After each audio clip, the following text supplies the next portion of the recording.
Guys, sa harap ng kontrobersyal na usap-usapang malilipat na si CJ Perez sa Barangay Ginebra, hindi ito magiging spoiler upang hindi ibigay ng SMB at ng Gin Kings ang kanilang A-game upang subukang pabagsakin ng isa't isa sa kanilang sagupaan mamaya. Samantala, idininay ni Alden Ayo na nagtatangking ang Converge upang makuha nila ang MPBL MVP na si Justin Baltasar. Sobrang unfair daw ng ganitong akusasyon. Ginagawa raw nila ang lahat upang maipanalo ang bawat laban. Yan at maraming iba pa ang ating pag-uusapan, kaya panoorin nyo ang bidyong ito hanggang dulo. Pero bago ang lahat, kung gusto nyong suportahan ang ating channel, please like and subscribe. Malaking bagay na po yan sa aming mga vlogger. Sa mga nag-subscribe na, maraming salamat. At sa mga hindi pa, salamat sa pagdalaw ninyo dito sa ating channel. Mga ka-Republic, sa wakas ay nakapasok na rin sa win column ang Converge Fiber Xers pagkatapos nilang padapain ng tira firma sa isang labang nauwi pa sa overtime, 103-94.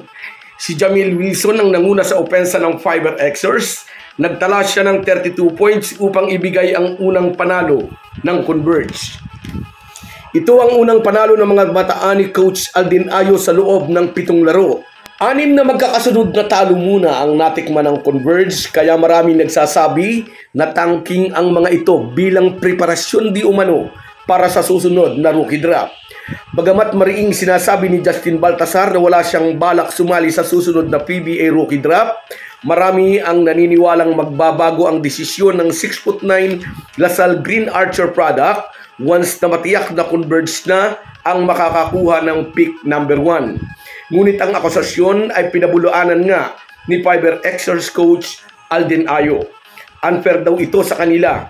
Nakita raw naman ang lahat kung paano sila maglaro, kung paano sila nagsikap na manalo. Talagang sinasamahan lang ng alat. Ngayong may isang panalo na ang Converge, pantay na sila sa pinakadulo ng team standings na parehong may kartadang 1 panalo at 6 na talo. Dati ay very promising team itong Converge. Kung inyong naaalala, unang pasok ni Alden Ayo bilang coach ay nanguna agad sila sa team standing, nasilat nga lang bandang huli. Kaya marami ngayon ang naghihinalang nagtatangking nga sila para makakuha naman ng mahusay na player na hindi sila iiwanan. Malapit si Justin Baltasar kay Governor Delta Pineda, coach din ng Pampanga Lanterns, kung saan ay naglalaro ngayon si Balti. Kahit dinideny ni Coach Alden Ayo ang isyong ito ng tanking, maraming basketball aficionados ang nagsasabing tama lang na gawin ito ng Converge. Kasi ngay nilalayasan daw sila ng mahuhusay na player. Una si Maverick Anisi na pumirma sa Barangay Ginebra at si Jeron Teng na pumunta naman sa SMB. Sa issue ng tanking, kung mapapanatili ng Converge ang pagiging huli sa team standings hanggang sa Governor's Cup, posibleng ang makuha nila si Justin Baltasar. Very loyal ito kay Governor Delta Pineda at alam naman nating lahat, very close si Governor Delta sa Converge dahil muntik na itong maging team governor ng nasabing kupunan. At dito naman tayo sa isa pa nating update. Mamaya susubukan ng Barangay Ginebra na makabounce back mula sa upset na talong ipinatikim sa kanila ng Phoenix Fuel Masters.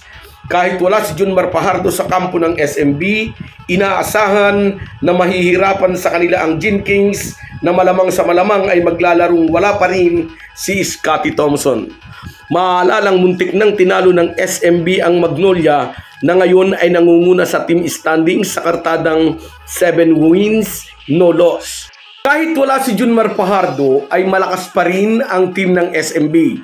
Nadagdag pa sa kanilang kampo si Don Trollano na kinuha ng Northport sa NLEX, saka ibinato sa Bermen. Nagsilbi itong reunion ng 3 former Adamson boys kasama sina Jericho Cruz at Rodney Brungal.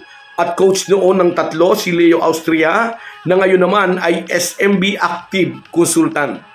Sa kabilang banda, kailangan ng Ginebra ang panalo upang manatiling nasa pang-4 na pwesto.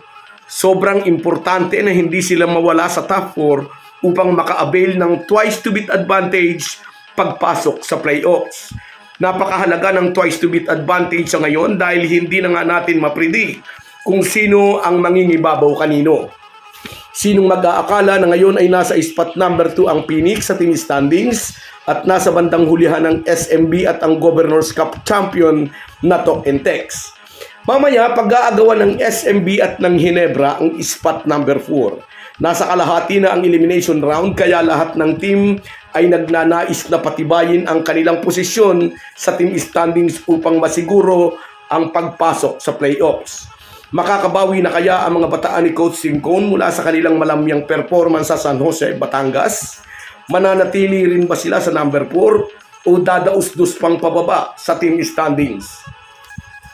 Sa inyong palagay, ano ba ang naging pagkukulang ng mga mag-aalak at nasilat pa sila ng Phoenix? Sabay-sabay ba silang nagpakita ng katamaran? Naging palyado ang baril ng mga Ginebra player na inaasahang magkakamada ng puntos? Ano ang dapat nilang gawin upang malampasan ang SMB? Sino ang dapat mag-step up? Comment lang sa ibaba at pag-uusapan natin yan. So guys, yan lang muna. Hanggang sa muli.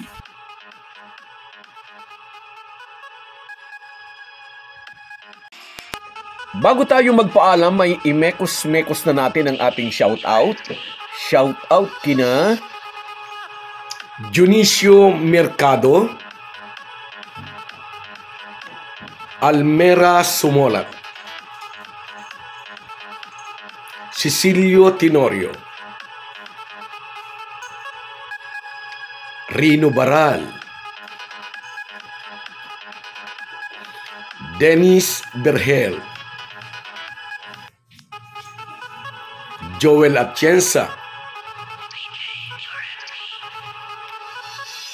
Malakas Sabas, Efren Mendoza, Alex Prado, at si Jonis Diasis. Kahit gaano po tayo kabisi, ay huwag po nating kalimutan ang ating buhay espiritual. Lagi po tayong magpasalamat sa bawat araw na dagdag sa ating buhay.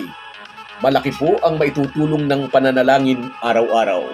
Isang paalala po mula sa inyong Halo Halo Sports Republic.